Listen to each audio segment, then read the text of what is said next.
style, I'm kinda wild. If you gotta say my name, I suggest you say it loud, yeah. Soft skin, but a strong physique. Hold it all against me and I'll get weak. Your love is like ooh. Every time you see you, girl, me want your golden touch. Your kiss is like ooh. Whenever your lips touch mine, that's the golden touch. I just can't help it, ooh-wee. Every time you come around, you know, baby, that I need your golden touch.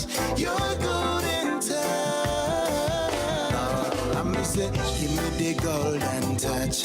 Girl, you know that Junior Miley love you so much. You're the best of the best, yeah, I'm a royal flush. When I feel good, I'm a woman coming in clutch. Lord have mercy, give me a golden, yes, I need your golden touch. Said I want your golden, yes, give me a golden touch. Give me a golden, yes, I need your golden touch. I want your golden, give me a golden. Your love is like ooh-wee. Every time you see you, girl, me want your golden touch. Your kiss is like ooh-wee. Whenever your lips touch mine, that's the golden touch. I just can't help it, ooh-wee. Every time you come around, you know, baby, that I need your golden touch. Your golden touch. Your love is like ooh-wee. Really good. Taliva, Utah. Hey, welcome into Budahs Lounge. It happens every Wednesday night, 7 p.m. We've gone mobile. Budahs Lounge is powered by Honolulu Grill's Kava 8. I said Power 8 last time. Sorry, Nico. Kava 8. Our guest today is Fred Frost, the one and only, the man, the myth, the legend. What's up, guys? Zero sugar. Do you like it? Zero sugar, man. I love it. Yep. Yeah. You're counting calories? Or are you just reading everything just to be health conscious? Where are you at right now? We're just trying to get right. You know, a little calorie deficit. You know what I'm saying? Okay. Just trying to read. I read everything now. Oh, that I'm reading. Well, you're a tattoo artist. 2 grams of sugar. Fred Frost is our guest today. I want to thank him for allowing us to come and invade his space. If you're not familiar with Fred Frost, thank you for stopping in and chatting with us. There's a QR code right above our heads, right up here for Kava 8. If you haven't tried it, it's the best tasting kava with zero sugar. If there's other kavas out there, I don't know. Send them over here and let us try it out. I don't know. But the whole idea behind doing this podcast, because just knowing our people, Sully, what are you doing on Wednesday nights? I'm doing a podcast. What's your podcast? Is it the same like every podcast? You know how our people are, right? Yeah. So I try to what I'm doing on Budahs Lounge is I'm just trying to have long format conversations with people that I've only had 2-minute segments with on TV, on radio. And even though you and I know each other and we go back our roots from Compton and even Samoa and we are related, I really have only talked to you about what you do 2 minutes at a time on TV and not really having a deep dive. So that's why we're doing this. And I want to start right off with the question I already asked you. When did you start tattooing? So here's my mind. I know a little bit of history, and I'm telling people, nah, this guy started in Compton, bro. I think he was in jail. I think he started in jail, and he was like tattooing on people. No, not Utah. He didn't start in Utah. Did you start in California, or did you start tattooing in Utah? Where did it all start? It's like what I said earlier, man. It was a classic Fresh Prince of Bel-Air type of thing. You moving with your auntie and uncle in West Valley. Getting in some trouble in L.A. Yeah. And in L.A. I was mostly into like graffiti. But then when I was over here, staying with my family in West Valley. Where's the last place you tagged? Really, is your graffiti still over there? I don't know, somewhere about the Kaiser Permanente off of Kaiser I think I know it. Oh man, but it's long gone. But yeah, just out of boredom. It was in the basement of my uncle's house right here in West Valley. You know what I'm saying? And just out of boredom, we just kind of messed with it. I was always into graffiti, but then I always wanted to know about tattooing. Right. And I had a cousin who left his tattoo kit over there. And then, we just kind of messed around with it. And I was like, oh, no. Ooh, it stayed, man. You know what I'm saying? So, the palm tree, the mom. I'm going to do a band, I'm not even left-handed. I did my own band. Well, we blacked it off already. Wow. But, I was like, But yeah, just Diary out of boredom. You know what I'm Diary of a saying? tattoo artist. Yeah, we didn't have phones back then, so we played outside, drank water from the hose, you know, and we just did things, you know. Okay, so the tattooing didn't actually happen until here in Utah, but obviously the roots and the inspiration came from LA, the graffiti. How does one get into graffiti? I'm just talking about, you know, it's a lot of artwork. It really is artwork. Is it a homie? Is it something that you just, like in books? How do you first get into that first? I mean, to answer your question about drawing, you know what I'm saying, I've been drawing, my mom told me since I was 5 years old. So I've always loved drawing. It was comic books, Muscle Man magazines, and then I did Teen Angel magazine, Lowrider magazines. I just loved that kind of stuff, anything that was around me. So growing up in LA in the 80s, you know, whatever I saw around me, like the gang art, the block letters, that's what I was into. And so a lot of kids nowadays don't understand that hip hop was an actual culture back in the 90s. Yes. So when I grew up, you know what I'm saying, I was going to like B-boy summits and stuff like that.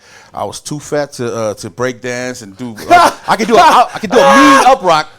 I could do a mean up rock, but you know, you ain't gonna see me doing like crab walk or all that stuff. Yeah. I couldn't rap, you know what I'm saying? So my contribution to the whole culture was graffiti, you know, or just art, you know what I'm saying? So I was just starting, you know what I'm saying? but you know, art was still one of those avenues that wasn't explored by our people. I mean, I don't know, maybe your growing up was different. I would think football, those sports, you know, that kind of stuff was at the forefront for you before all that. How did you, was it a diversion? I mean, I know you said you were bored, but I gotta imagine sports had to been thrust upon you at an early age. I played ball, but yeah, I sucked anyway, you know.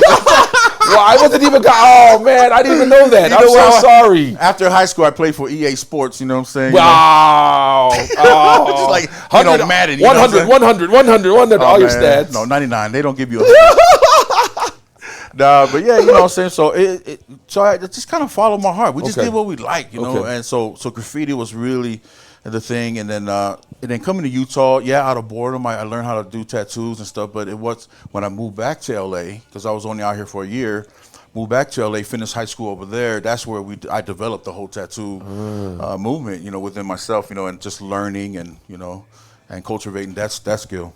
Were there any artists in LA? Because I mean, if I were to ask you for NFL players or even WWE, WWF back then, superstars that you could look at, you know, it would be easy because there are NFL players, there are WWE wrestlers, but tattoo artists, I don't know if there's any that if I were to ask you. So who is your idol? Who is somebody that you follow? Were there anybody like that once you figured out, yo, tattoo's my thing, I like so and so, or I like this style? Were there anybody any? Yeah, I mean, when I like started tattooing, I mean, I was more drawn to the LA style, so letters and stuff like that. I did tattoos on Booyah Tribe back in the days, on Godfather, Cobra, on Danny, rest in peace. You know, Godfather, rest in peace. Wow. You know, and I did that stuff with almost like a homemade machine. You know what I'm saying? And almost. And that's when almost.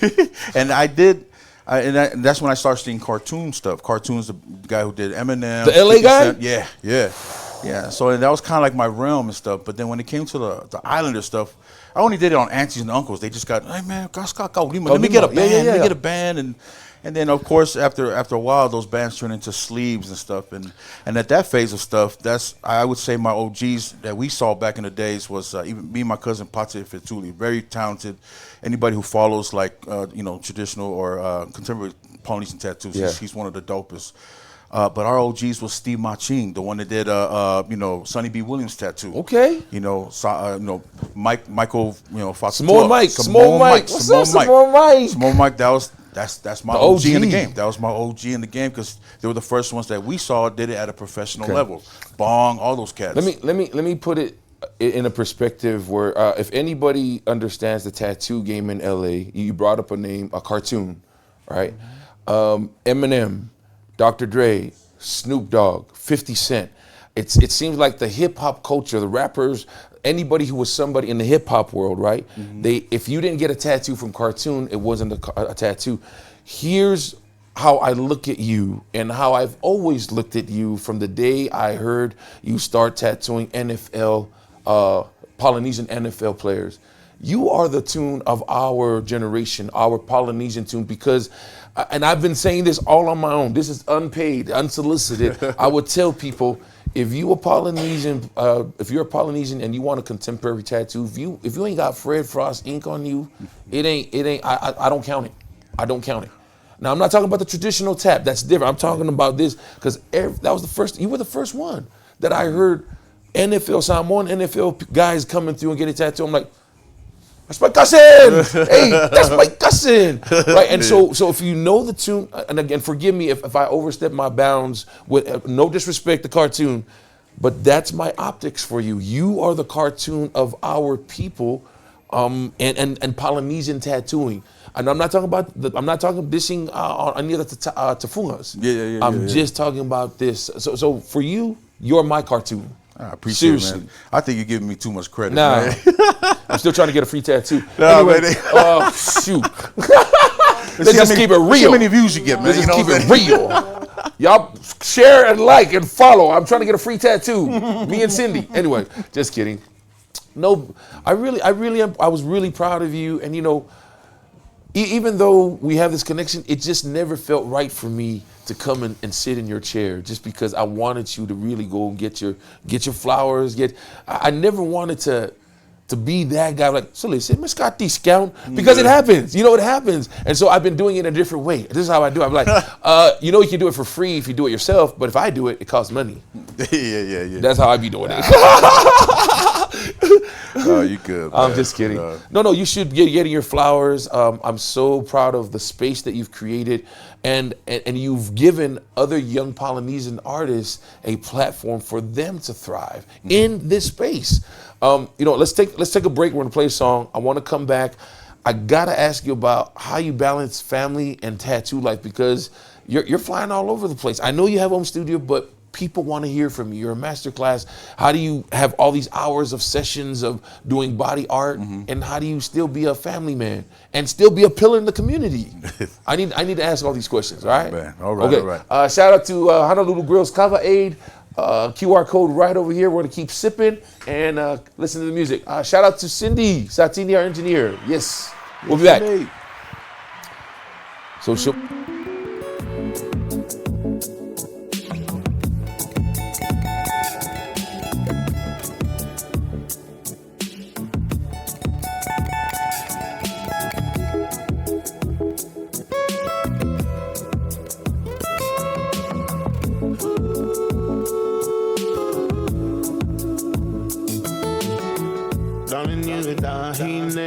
I was wondering, Beku kesi ifefe.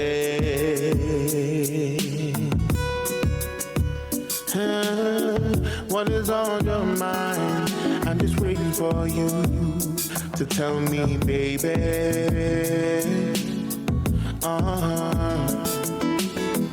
Ila my bed, so I know I'm on your mind.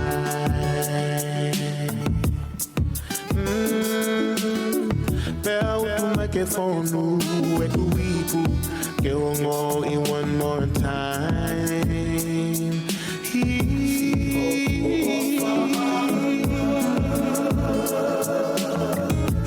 Fuck on see you for normally.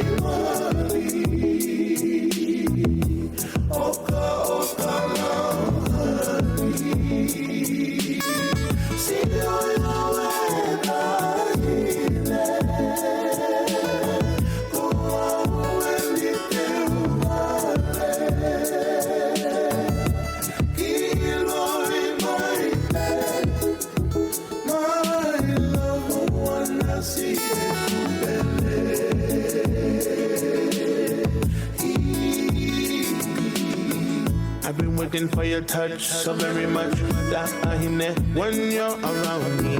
The way you make me feel, the way your love is real. Oh no, my darling, me, my darling.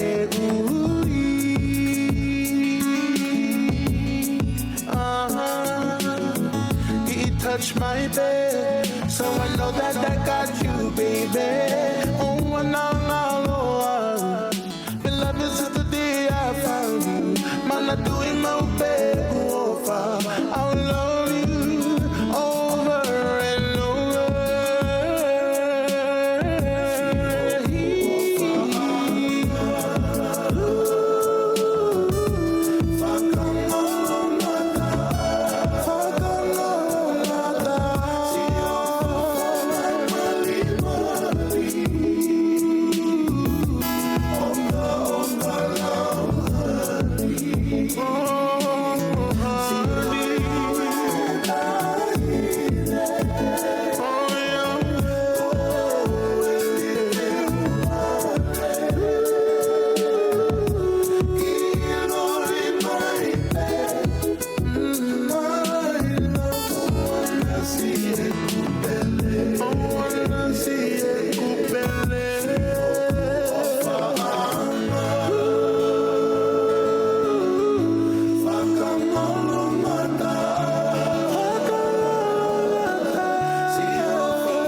appreciative of that talk. Talofa, welcome back, Budahs Lounge. We are mobile today. We're hanging out at the location where tattooing is happening. It is living, thriving. Frost City Tattoo Shop in Midvale. What's the address here? 7045 South State Street. South State Street. QR code is right up here. If you have any questions, if you have any shout outs, keep them to yourself. Thank you so much. Just kidding. Put them on the comments. We're just kidding.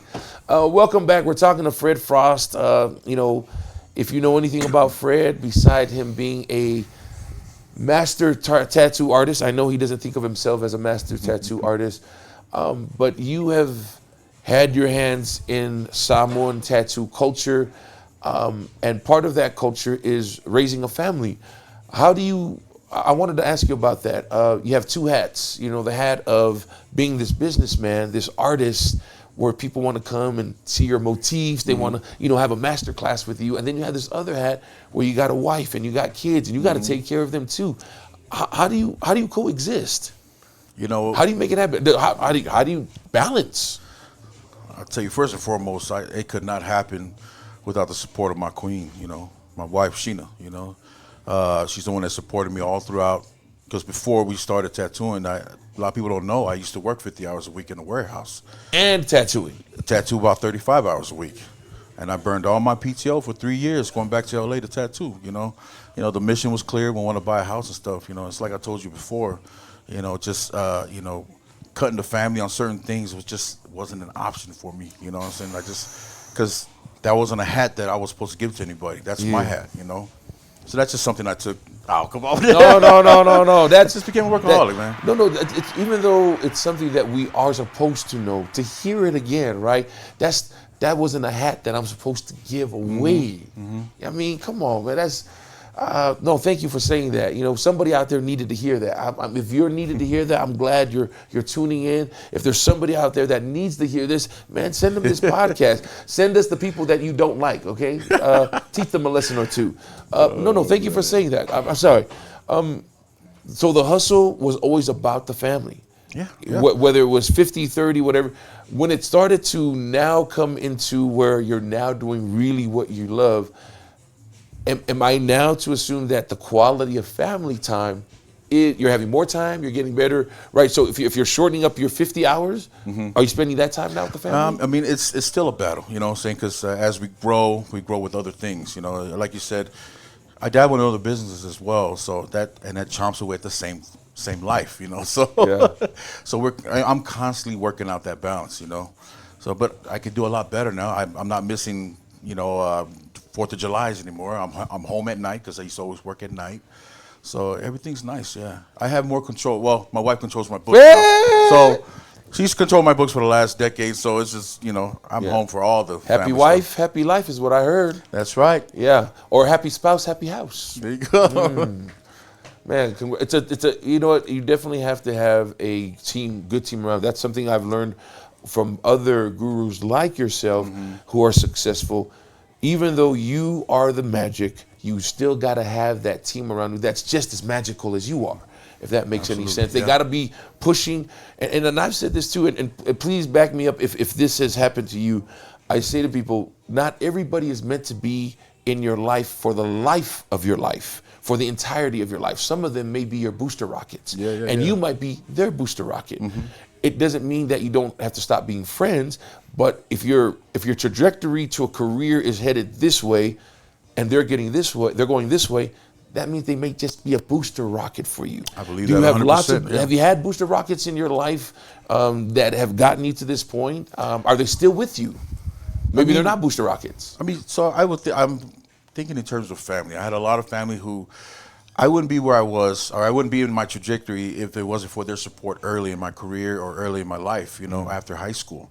But there comes a time where, as far as entrepreneurship and the direction of the shop and how to train and stuff, that I had to kind of take it on my own. So it's not necessarily like I'm separating myself from them, but yeah. Once your path is clear, only you can take it on. Man, See, now you make it sound like I'm deep, bro. No, you are deep. No. Look. I don't. I really. You gotta understand.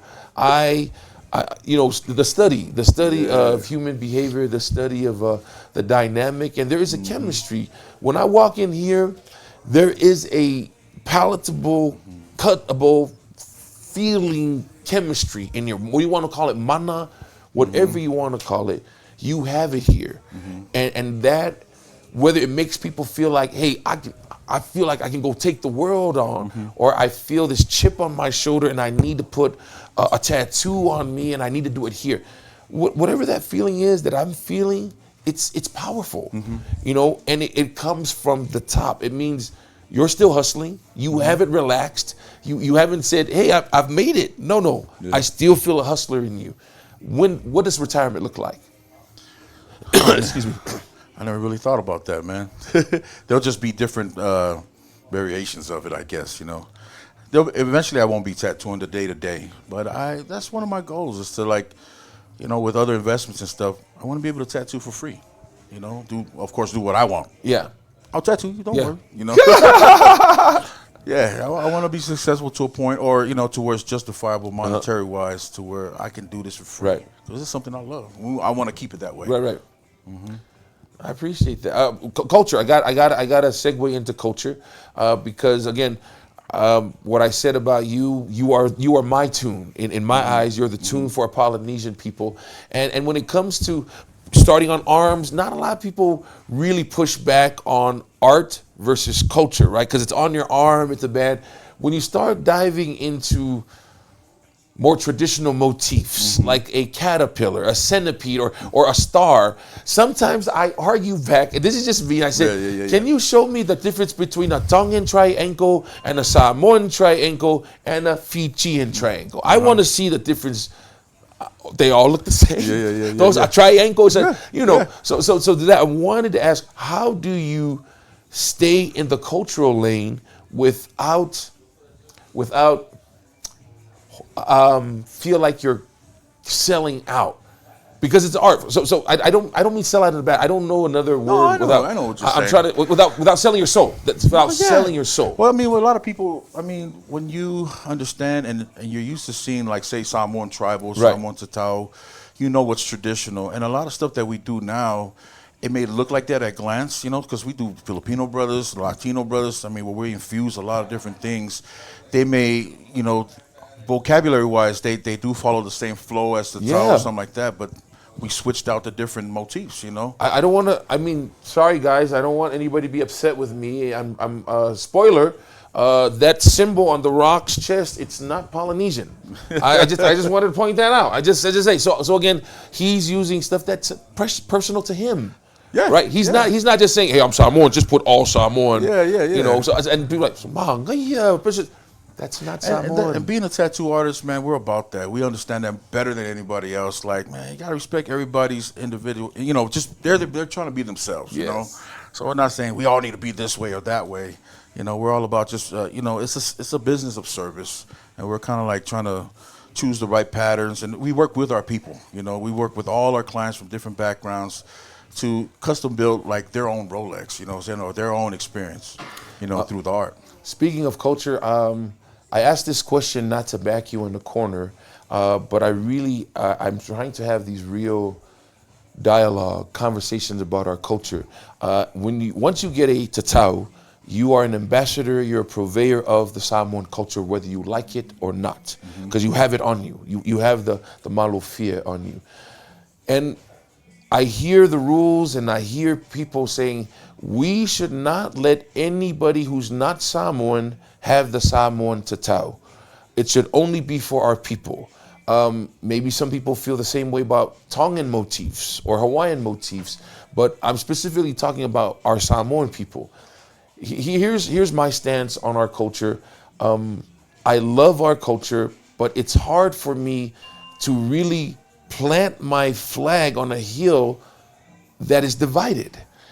Here I am saying we should only have tattoos for Samoans, yet I'm soliciting anyone who wants to have a matai, come to my village, get a matai title, and then send me your $50 a month so that we can do the stuff in the village. The matais make the decisions. The matais can tell the tattoo guys what to do. why are we so concerned about the tattoos when we're whoring out the Matai title? Sorry, that's really what's happening. If I'm wrong, somebody call me out. If it's not really happening in Samoa, I'm sorry, and somebody call me out. I just want to know where you stand. What are your feelings? First off, let me just seeing it from experience. If you see a Palangi guy or anybody who's non-Samoan who has the pe'a, the malufia, they deserved it. You know, not only are they dealing with like the rebuttal and the backlash from their own family, their own people, the Samoan people, you know, the small group of Samoan people that okayed it, that's all the backbone they needed. And not only that, anybody who's gotten the tattoo, they know. Anybody who's laid down and gotten this traditional tattoo, they know the pain and anguish and all the levels of the struggles you have with your soul and stuff like that. So that's why I say anybody who's got the tattoo, they earn it. Thank you. White, Mexican, pain is the same. I don't. The pain is the same. Yeah. White, black, brown, pain hurts. But you got to remember, when you're a foreigner, meaning non-Samoan, you get the tattoo, you're dealing with a whole lot more. You know, and this is the same thing with my Tongan brothers. You know what I'm saying? Like, they don't have, generally a lot of our Tongan brothers, our Tongan Usos don't have the family backup like the Samoans do. Yeah. You know what I'm saying? And I've been in spaces where I'm there to support them, and I feel for them. Because I know that I'd rather have their dad and their mom there. Yeah. You know, for X amount of reasons, they're not there. I mean, we understand that, you know? So, but yeah, if anybody as a foreigner that got the tattoo, they deserved it, you know? Now again, it's just hard because I have people in our culture trying to put me in a corner and stand in one place or another when I want to be in the middle and say, look, if y'all are doing it this way, fine. If y'all are doing it this way, fine as well. But don't tell me to choose one side, because if I choose one side, I'm a directly opposite. It's directly opposite of what you're teaching on the other hand over there. You can't restrict and then give away all the power, you know? So that's why I'm looking at it as, even though it is my culture and I have the malufia, I have to, in order to survive my own battle of the mind, I have to look at it as an art form that is available for everybody. And I'm in the same agreement with you. If you lie down and you can handle that pain, shoot, more power to you. You know, who am I? There's Samoans who couldn't finish. You know, and if this white boy, no offense, if this Palangi can get through it, if this Tongan, and we see them, and they do it, man, shoot, you Samoan. Welcome to the family. Chihu. Man, that stuff hurt. You know, I got it when I'm well in my 40s, man. You know, when we got that first hit, I was just like, what am I doing, doc? Because, you know, you got to finish. You know what I'm saying? Oh, once it hit, it's like, can you cover up right now? Like, shoot, man, what did I get myself into? How long did it take? Let's pivot into that. So you have your own. I don't know if you guys can see his knees. If you can pull it up a little. A little ashy, but yeah. Bang. Right So walk me through that. Put some of this cover, you know, our sponsors. Multi-uses. Honolulu Grill. Yes. So walk me through that. So you decide you want to get it. I don't want to hear about the reasons. Those are personal. Those are personal reasons. You decide to get it. All is done. Walk me through that part where you're walking in and you're about to lay down. Man, it was nuts. You know what I'm saying? Like, you know, my mom, when I first approached my mom about it, she's like, "How are you gonna get it? You know, you don't even know how to speak Samoan." You know? Wow. But if anybody know my mom, you know what I'm saying? Yeah. Single mom, raised three boys in Compton. She done an awesome job. I'm never gonna take that away. Gangster. That's oh, our you queen. know her. She gangster. Oh yeah. Gangster. You know what I'm saying? Yeah. But the awesome thing was she was here for the first session. I was the first out of my group to lay down right here in this very room. You know what I'm saying? Hallowed ground right here. Thank you. And that's why, you know, I petitioned my also LJ to paint this, you know, because I knew, hi, nephew. You know, it's just one of those things to be inspired. So she actually gave an opening prayer, you know, for my session, for my tattoo session, you know. Yep. And I didn't never share this with my mom, but like, you know, those of us that get our tattoo, we go through all different kind of emotions and stuff like that. But physically, and without a doubt, my grandmother was there. You know, rest in peace since 2017. She was always in my peripherals. You know what I'm saying? And I can always feel her say, you know, you better finish. You know, you know, as strong as she was in church and against she was about tattoos early in the day. Isn't that funny? Yeah, but knowing that this is the tatau, that's where everybody changed their tune. They'd be like, oh my God. You better finish. Thank you for saying that. You better finish. You know, it is the craziest thing. This is the real truth. everybody will be against it. It is so true because of church or whatever it is, right? As soon as the first hour hits, it's like, yeah. And they're here every day. And that's that's the blessing. You see a change. Man. How many days, how many hour sessions? I mean, you know, that's what everybody talks about. I think we calculate maybe 55 hours within 6 sessions. I'm a bigger guy. Yeah. You know, my brother Tyler, he was only in 5 sessions, you know. One of my sessions was 12 hours. Tonga Rasta. Every day we would just pump each other up like, man, you ready to die? Oh, yeah, I'm ready to die. You know what I'm saying? Yeah, but yeah, it was nuts. One of my sessions was 12 days, and we did both. We did one, my right leg, completed my right leg. Well, I did 12 days with Suluape Pico. 12 hours? 12 hours. 12 hours. Yeah, 12 hours. But then I did another 4 hours with Si'i. That's my other Uso from Anaheim. You know, he's a Suluape too. Yeah. Yeah, so he did the other side. Finally, I just, you know, I asked for a bathroom break, and I faked, you know, like I was fainting, and it's like, yeah, come back tomorrow. I was like, yeah, you know. So 14 hours. 14 hours. Oh man, that was nuts. Where was the tough spot for you on your body for the tattoo? I would say around the knee area. You know what I'm saying? Here in Frost City, we have like colorful names. We have our own dictionary names for body parts. Oh, really? Really? Oh, okay. Hold on. Grab your pen and paper. These are the nicknames for body parts. Let's do this. I will give you a body part, and you give me the nickname. Is that okay? All right, go ahead. Okay. Breast. Because I don't know what kind of views you got. You know what I'm saying? This is the internet. It's okay. Nah, but what I mean, like, so in terms of we're talking about like back of the kneecap. We call that the knee-gina. You know what I'm saying? The knee-gina, yeah, because it hurts a lot, and you know, and it demasculates guys. It sure does. It sure did. Sorry, it sure did. Yeah, armpits. That's arm-gina. You know. Oh my gosh. And I'm using rated G words, so I shouldn't ever open that kind of. How about the scientific word? How are you around the anus? Oh, the fapefu. The crop duster. Yes, the crop duster. Crop duster. Yes, the crop duster. Rooted to the tutor. Yeah, of course, man. Oof. Man, I think my crop duster was there too long. He was down there too long. No. This you got to ask. If you know someone with a tattoo, I would tell people it's a journey to hell and back. It really, I went through everything, you know, and this is not about me, but I wanted to ask you about that. This is how I equate it to. I told people it felt like I was a kid in 300. I was being shoved out into the snow and doing that. Tell me, did you feel any of that? Did you have like an outer body experience like a warrior? Because that's kind of what we're supposed to be doing here. Oh yeah. So in the first few sessions, you know, the first session I was cool. I was just being macho. I was singing along with whatever songs there, you know, some more cowboy. I was singing all I was like, you get started yet? You get started yet? You know what I'm saying? And, you know, and of course the tone and the confidence fades. You know, yeah. You know, and then I go through this different. I went through anger. You know, because I'm like trying to draw like, you know, inspiration or power. You know what I'm saying? So I would always reflect to my kids, you know, for power and stuff like that. And my wife was by my side the whole time, so it helped me. But there is power in who you have in the room. That's why it's important that you get it not only in groups of multiples, like so Tali was my saw, but really my wife was my saw. You know, she got tattooed right after I was done. She laid down and did hers, and then boom, we did our sama. But there is power, there's physical and spiritual power with people who are there to support you.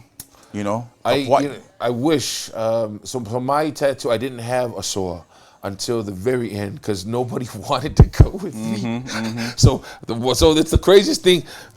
You know, I'm getting tattooed and we need somebody to help him. Nobody wanted just to take do a break too. You know what I'm saying? Like, man, it was showtime on you all the whole time. So down the street, there was another tattoo session going on down there. So it's Chris Anderson. It's I'm gonna forget.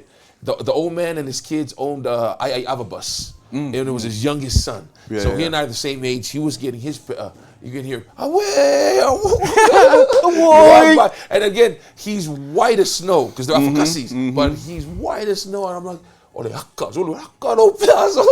yeah, you know those kind of things. But I missed out on that. I didn't feel that mana that you felt with every run around. Oh yeah. You know, I missed out on that. So there is something to be said about doing, initiating cultural practices and trying to have it as close to what it would have been back home to get the full experience. 100%. Yeah. Oh yeah. Yeah, definitely got to have family around. And you notice now, like even during our sessions, we have pictures of our families just around on the walls and stuff like that. But man, just the physical presence of friends and loved ones near you, man, that did something. That kind of like lifted you up. And well, that's one of the main things I took away from my experience. Like your body will eventually fail you, but you got to lean on your spirit eventually. You know what I'm saying? Those who can love, those who can suffer long can be made strong. Here comes the acronyms now, but for real. Nuggets, dimes. No, yeah, because my body failed. It failed me completely. I don't even know why I'm asking this, and you can decide not to answer this. Do you ever put a hidden logo in any of your tattoos, or do you have a hidden a logo, a hidden character in all of your tattoos? That every one of them, bro. In fact, I always take a picture of it without the client knowing. And it's on his Instagram page. And can we put it up on the QR? No. No. I was wondering. My logo, I hope to convey, because this is very intentional the way I do my designs, that it's in the compositions, it's in the design, it's in what I do in the pattern. When I do Tongan patterns, I'm Tongan. You know what I'm saying? When I do Fijians, it's the same thing, the same passion and drive with Samoan or even black and gray. You know what I'm saying? I put everything into it. So, I hope, people can see that. But I mean, you don't have like an old English tiny F, somewhere like a hidden Mickey. I'm just asking if you have hidden Mickeys. I did it before, yeah. I used to. Maybe I shouldn't open it. Oh, Nijina. It's on the Nijina. Yeah. It's on the I'm back not sure of what the somebody's demographic is. Okay. No, I was always wondering about that. And again, because I was we all wondering. do that, man. Because I was thinking to myself, if I was a tattoo artist, I would man, let me put my, I didn't know if that was really a thing, Of course, So you have to. Okay. I wanted to talk about, I don't want to dive into spirituality, but I got to ask because of our culture. Samoans and Tongans, when we believe in God, man, we believe in some God, and we believe in all kinds of other things, like God don't like tattoos, God don't like witchcraft, whatever it is, God don't like playing cards, whatever those, and they could be cultural stereotypes, right? Mm-hmm. I want to ask you about, did you have any pushback from our family being so Christian, and that this is not a real Christian art form or business? What was that struggle like? I did in the beginning, but after a while they saw what I was able to do with it, and the lives I was able to touch and the people I was able to support. So that kind of changed. And if we're talking more into like the contemporary or the tribal stuff like that, or people from the churches, anybody's church's idea towards getting tattoos and period. If we're talking like the island, like the traditional stuff, that just comes from not understanding. They don't know. They don't have all the numbers to the equation. Because anybody who's laid down and got the tattoo, they know what we're talking about. 100%. Like. In this room right here, where we get the tattoo, we host this Suluapa Pika. Here, like 3. Shout out to Pika. I follow Pika all the time, man. Suluapa Skins. Suluapa Skins. We've hosted them here, here in Frost City, like 3 summers in a row. They won't be making it this summer, but every summer it's been a blessing having them. Yeah. You know what I'm saying? I would say this room was like my church for the last 3 years. You know what I'm saying? Because we were in a room. You have people from like the Efekasa church, the local Pope, you know what I'm saying? Love was 100% at its peak, you know what I'm saying? The inclusivity, it was at its 100%. So I felt God was here, you know what I'm saying? Oh, I feel God when I'm here. I felt like this tattoo, brought us closer together. Yeah. So those attitudes and those sayings, I stay quiet when they say it because I know they just don't understand. And also, you're not shitting on their culture. It's important to them. You know what I mean? Yes. If it's important, I've noticed that about you and the way you carry yourself. Even if it's something you don't agree with, you're just like, you know what? Who am I to? I'm not poo-poo on your culture, bro. Yeah. That's what you believe. That's your free will, That's man. your free will. Mm-hmm. In my in my family and in my circle of friends, you know, sometimes I get flack from the tattoos, right? Like, you know, you're oil priesthood holder, you know, went to Malu Malu and all that, you went to temple holder, that kind of stuff. And I would say, you know, the temples that we do go to, they are so ornate and they are so beautiful, as if somebody tattooed those designs on the outside. Yeah. Crickets. I'm like, can you imagine if the Lord's temple was just plain?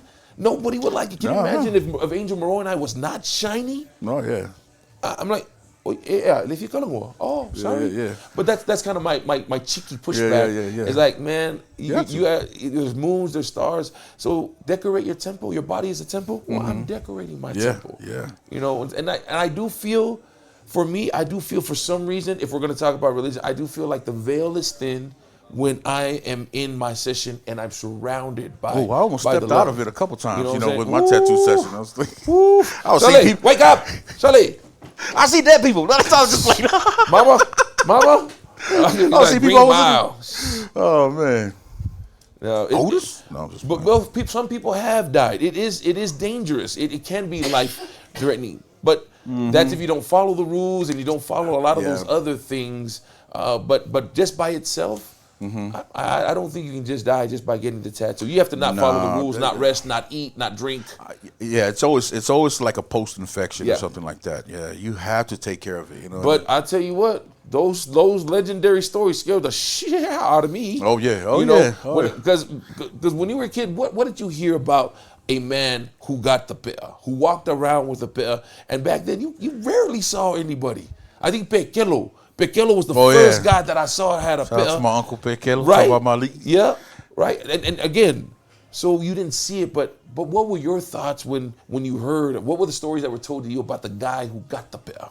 Well, I didn't hear too much stories when I was younger, but when I did see it as a kid, like back in the 80s growing up, I would see them in Victoria Park when we had, Flag Week. You know what I'm saying? There was definitely a separation from that person, from the crowd, you know what I'm saying? I just saw authority, I saw strength, you know what I'm saying? Hey, at 8 years old, I'm just running around, playing with the cans and stuff. But I did see I saw it as strength, We didn't really have conversations about it back in the days, Yeah. Because there was a time when it wasn't popular, until after the 1990 something, 2000s, I would tell you, growing up in Samoa, there was all this pressure, unknown pressure of the pi'a, right? I mean, I would hear guys ridicule you, and you don't have a pi'a, right? You don't have a tattoo yet, but you're handling the rocks in the umu, and you could hear the old men saying, "See, that's why you don't have a pi'a. See, you touch and you feel pain. Or they'll tell you to divide the chicken, and that's the chicken that just came out of the oven, and you're supposed to break the chicken apart and not feel pain if you have a pi'a, right? Yeah. And it's on fire, right?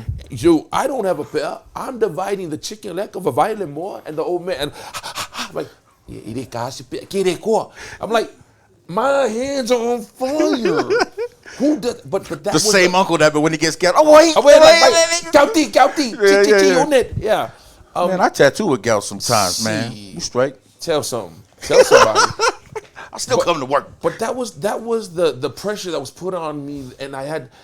Oh, you're a Superman. You feel no pain. You have no fear. And I'm like, after I got my tattoo, I was still scared of my dad. Yeah. I was still scared of that fool. When you gonna work? When you gonna work, man? How many rebel addicts left? Oh, man. Yeah, but all of those things, because remember, not like we talked about, some people died, and it was probably from post-infection and all that. But when it came to us, it was like, because it was so painful, and it was lost a lot of blood, and the spirits them took them, Yeah. How did you prepare for all of that pain and blood that they told you were going to experience? Well, so I mean, I've been around spaces with the Sulapis and tattoo conventions, and expos and stuff like that. So I've seen it done. I've been in those spaces already. But for myself, it was just, I just dove into a lot of like history. Dove into a lot of books, a lot of meditation. Spent a lot of time with my family because I knew that I was going to drive all my power to deal with it was going to come from my wife and my kids, and then of course my mom and stuff like that. Speaking of power, how do you have the power to stay professional when you're in front of a naked body? How do you prepare yourself for that? No, I mean, what I meant was, is there a process? Let's say you have a client, it's a woman. It doesn't matter what she like. It's a woman. It's a naked body is a naked body. A woman. Do you prepare like a week in advance to like, hey, it's a client. I got to think business. I don't know. Only if you got a dirty mind. You know what I'm saying? Wow. Wow. Raise your hand if you have a dirty mind. I'm just throwing the cup up. I'm just throwing this up. Raise your hand if you have a dirty mind. I'm just throwing my bottle up. You know, I mean, for me, where I'm at now with my tattoo, career or business or whatever you want to call it, you know what I'm saying? It dials down to my brand. You know what I'm saying? All you need is one incident and you screwed. So is it really worth all that? You know what I'm saying? Thank you. You know, not only that, you just think about all the repercussions. You're not only my queen, I have 5 girls, no boys. I have 5 girls. My oldest get married in 2 months, So, being an example of a man to a woman is like, that's my reverse engineering of, that's what strengthens me. Thank you. You know what I'm saying? So little things like that, like I wouldn't be doing my job if I didn't ask that question because in the conference circles, that's one of the most popular things that people talk about inside more. They'll ask, they'll say,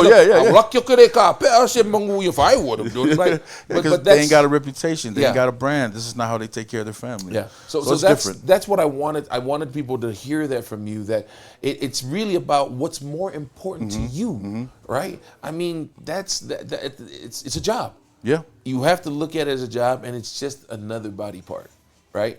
It is. I mean, it's kind of like a doctor. You know what I'm saying? Thank you. They got to trust you. So that, they came to you because they have trust. Yeah. They have trust in you and your brand and your experience. They're paying you money and all that stuff. So you got to take that stuff serious, Yeah. I want to segue into NFL. The NFL players, I don't know. You'll have to tell me. I don't know if that was a big catalyst to get you into the next tier of tattooing clients. But how did that all come about? Who was the first NFL guy you tattooed? And then, then it became like a domino effect. And how did that all come about? Man, I believe that, because I told you before when we got started that I think things started changing for me with MySpace. And there was always some tattoo was something I always did on the side, but it allowed people to see me in real time. So a lot of people that I tattooed that are in the league, they follow me in grade school. What? I'm a little older, I guess, you know what I'm saying? Are you serious? Because they would come and tell me, they're like, man, I remember you on MySpace. No, you were on my mom's MySpace, but then I followed you on Facebook. No. You know what I'm saying? Yeah. So a lot of these kids, they followed, I mean, they're not kids they were fans. anymore. So they were fans. Yeah. Before they started as fans. And then once they were able to afford, they come to me and stuff like that, and they reach out to myself and my team now. But then also you would think like even some of the blacks, even some of the brothers and even the Palangis that'll come too. You know what I'm saying? They have correlations or friendships with these polys. Because they want to get some work done. So it's sort of like that. So yeah, I mean, it's always been a thing where they follow me when they were younger, and then when they can afford me, all right, now they're gonna come and get the work done. So that's how I kind of get started, I guess. But me, I wouldn't know that. I didn't look at it like that. I'm just one foot in front of the other, just enjoying it, right? You were just one session at a time. Who was the NFL guy that broke it for you? I don't know, man. I would feel like it's a collective of all of them. I worked on, Kimoyatsu. Yep. You know what I'm saying? Maake Kimoyatsu, you know what I'm saying? He when we did his big back piece that went viral for a little bit, even on their team page when he was the with lowrider Baltimore. plate, I forgot about that. It was like this, man. Yeah, it looked like a car grill. Yeah, what the heck? My brother Halo Tingata too. I did a 2 session, like it was me and Vili. Yeah, the late Vili Ngata. Rest in peace. Rest in peace. We were both working on his brother, like, just all through the night. That's great. What I'm saying? Yeah, we did a big old ngata on his back. Man, I don't know, there's countless, man. I can't remember names right now. It's all a blur. Yeah. Humble guys. You see that? No, he's not a name dropper. No, man. That's what it is. You'll have to talk to him privately about that. No, it's good. I think kind of like, like a doctor, like you said. When you have these clients, you do have secrets and you do have things. You have a moment with them, and those moments are precious between you guys, and that's what brings them back. That's what keeps them coming. The vibe and all of that. Your professionalism and the your experience, 100%. Yeah, and that's something that I've always taught to the guys. When they're young in their career, it's about the experience they give their clients. Not only I always teach my guys that those who don't know, like when I started the shop, I started with fairly young tattoo artists. They were young in the game, just reeling out the Dollar Ellsworth. We even had Zay and I think Drew Winquist and stuff like that. Yes.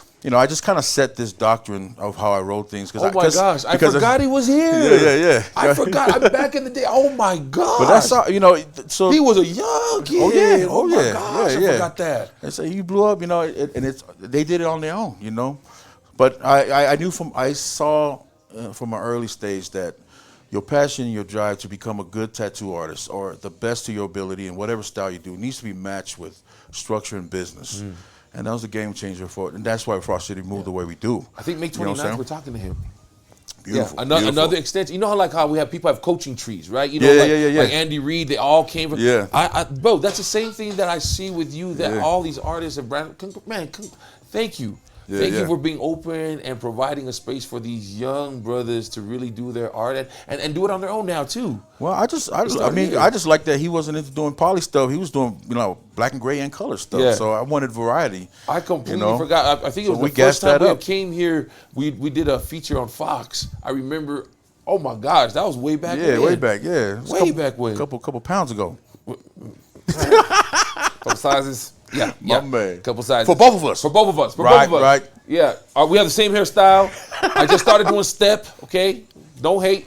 We're going to take a break. Let's play a song. We're gonna come back.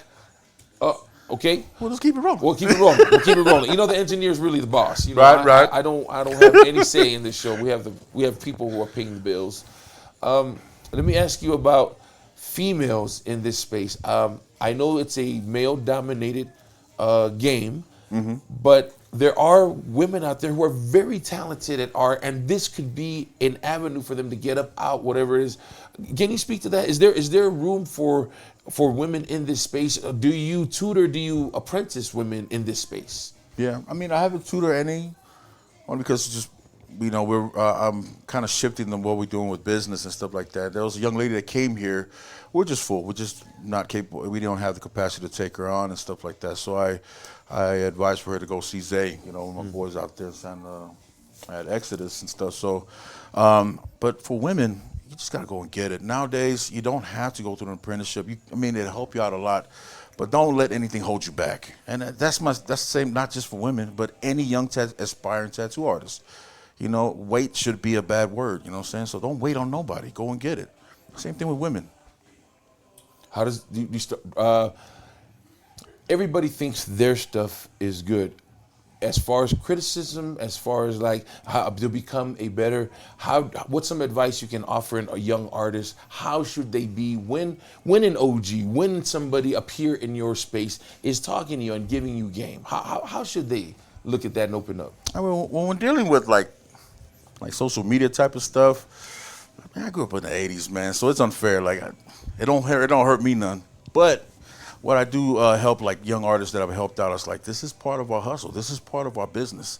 So you know what I'm saying, you're gonna hear that negative comment probably 1,000 more times. Then what you gonna do? You just gotta. It's all a game. You know what I'm saying? You're never gonna see these people, so you can't give it energy. Focus on what you're doing. And be consistent with your posts. Be consistent with your brand and everything. Like don't worry about any outside noise. Just keep pushing. I kind of already feel like your legacy is in your wife, the foundation, your daughters, and what grandkids may look like. I can see your legacy there, but I gotta ask about this side, the artist, the business side. What is your legacy there that you can turn and say to your grandchildren, look, this is what Grandpa started, or what does that look like for you? What does the legacy of Fred Frost look like? Well, if we're talking art, I always talk to my wife about a bucket list thing I want to do. I participated years ago in a Te'o exhibit, so a museum exhibit. That's what I kind of want to do, featuring like 20 bodies, zero tribal, all black and gray realism, but telling Pacific stories, Samoan stories and stuff like that. Just cover heads to toes. And I do have some models set up, clients, friends, and stuff like that I'm gonna bring in and slowly work on. I don't know if anybody's seen Lala's back piece. Where I did just a huge back piece of a younger version of his mom, and then you see a Va'alia and his kids and stuff like that. So just you're gonna see the marriage of my upbringing in urban LA with the black and gray and realism, but telling Samoan stories, telling Pacific stories. Are you looking for models for that? Can people audition, or not audition, but maybe they submit, say, hey, I have a story, I would love to be a canvas. We'll put something out when the time's there. I've already enlisted a couple of them, you know what I'm saying? Because I'm gonna slowly chip away at it in the next decade. Just 20 bodies, and I'm just saying that's just a random number. But I do want to display artwork, like telling 100% our island stories, but in another, in art, in like imagery and realism. Yeah. That's just a bucket list. I really am looking forward to it. I would love to see a museum opened up in Samoa for you. I really would. I would love to see that happen. I would love to see a museum happen here. There's so many of us here that we should have the artwork here. I'm so happy that it was displayed up at the Museum of Fine Arts. I think it was. Yep. So we did have a display up there. But I would love to see, there's so many of us here. It would be nice to see our culture abound more. You can't be it if you don't see it. So I just want to say, this is not the first time you're getting flowers, but you deserve the accolades for leading our people, for being a trailblazer, in this space. As we say goodbye and we end, how does one book a session with you? I know you guys are booked out, but there's different artists, there's different tattoo artists here. Maybe they might have availability. Is it easy as just going onto your website? How do I look at the catalog? Just Google Frost City Tattoo, and all the plugins are there. You can even call the shop. We have a website. You can book on the website. We cast a wide net to make it easy for people, and we get back pretty quick. Some of the guys use a booking agent, but then we help out with those details. Okay. Yeah, so we're reachable. Just reach out. Well, to end, we always like to end with a fun question. If you were a dessert, what dessert would you be and why? Yes, dang it, this guy. Hey, I didn't ask you fruit, dessert. Oh, man, I don't know, man. Maybe tres leches cake, because there's layers and... Layers? Nah, I'm not going to open that can of worms. You always open a can of worms, man. Tres leches cake. Something about moisture, but, we're good. Moisture and layers. Moisture and layers. Thank you man. so much for taking time. I know you have a busy schedule. Zini, I think it's really important that we tell our stories, and if we can just help one person, then we've done our job. We've done something good. So thank you so much. Your website and your address one more time so that people can just look you up, even if they don't want a tattoo, just to give you just some clicks, some likes. I really would love that. All right, man. I mean, you can find us. Our website is frostcitytatao.com. We're on Instagram. Same thing, Frost City Te'o. You just follow us in there, and then all the links is in the bios. Or you can just Google Frost City Tattoo, and you'll see us. Enjoy this song while we say goodbye. We're just going to vibe out here for a second. Again, thank you to Honolulu Grill. Kava Aid, okay? Kava Aid. We'll be back and say goodbye. So Cindy's going to play us.